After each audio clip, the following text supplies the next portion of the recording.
के पापा घर के बुरा समाचार बा, बुरा समाचार बा। रिंकुआ के पेट झरत बा, पिंकुआ बीमार बा। रिंकुआ के पेट झरत बा, पिंकुआ बीमार बा। पिंकू के पापा घर के बुरा समाचार बा, बुरा समाचार बा। रिंकुआ के पेट झरत बा, पिंकुआ बीमार बा। रिंकुआ के पेट झरत बा, पिंकुआ बीमार बा।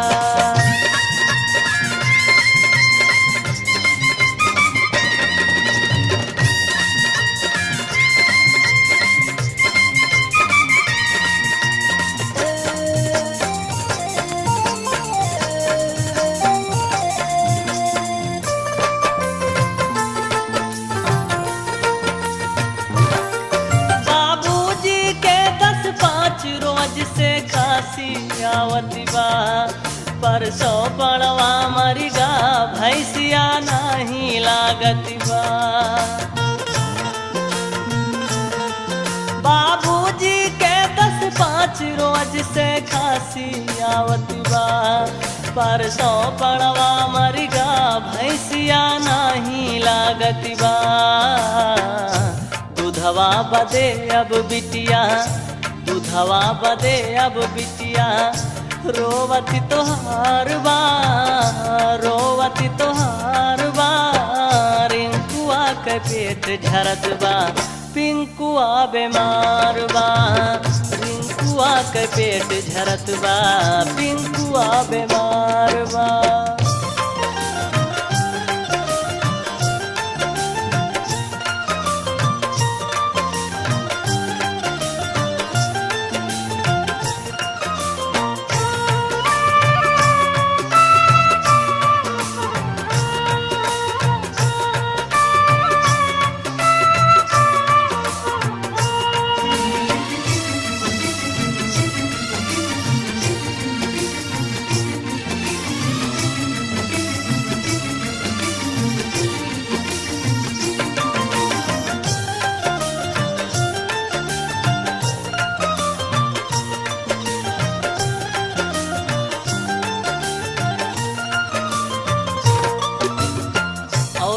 आगे गांव देश के बारे में लिखत बा, का लिखत बा?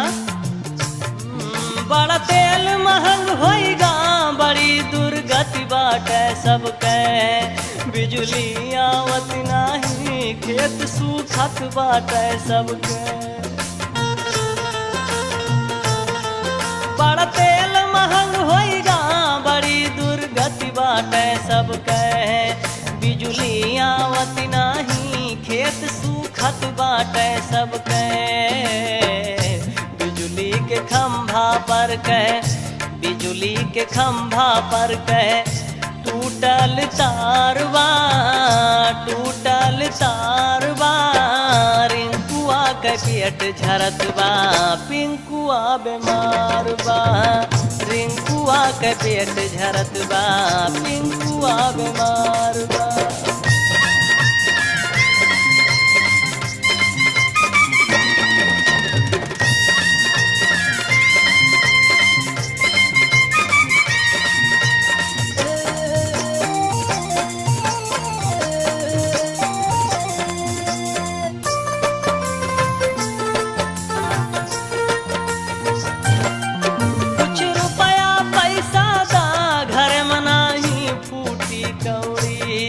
हम हई अकेले जू तब बोला कहाँ कहाँ दौड़ी। कुछ रुपया पैसा दा घर में नाही फूटी कौड़ी। हम हई अकेले जू तब बोला कहाँ कहाँ दौड़ी।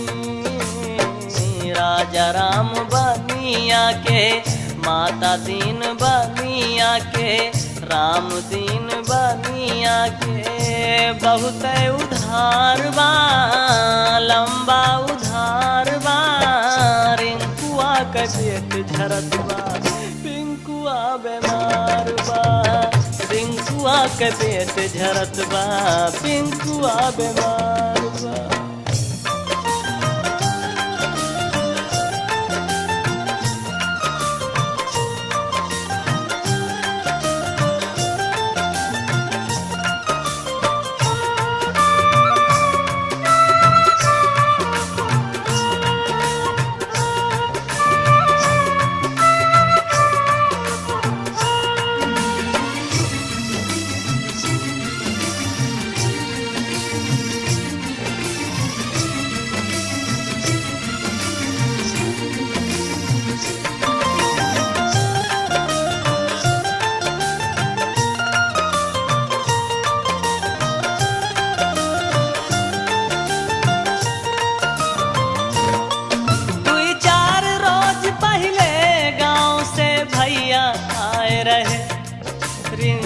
पिंकू बिटिया बदे कुछ कपड़ा लाए रहे। 2-4 रोज पहले गांव से भैया आए रहे। रिंकू पिंकू बिटिया बदे कुछ कपड़ा लाए रहे। भैया दिवकरा हमरा, भैया दिवकरा हमरा बड़ा लाचार बा, बड़ा लाचार बा। रिंकुआ के पेट झरत बा, पिंकुआ बीमार बा। रिंकुआ के पेट झरत बा, पिंकुआ बीमार बा। रिंकुआ के पेट झरत बा, पिंकुआ बीमार बा। रिंकुआ के पेट झरत बा, पिंकुआ बीमार बा।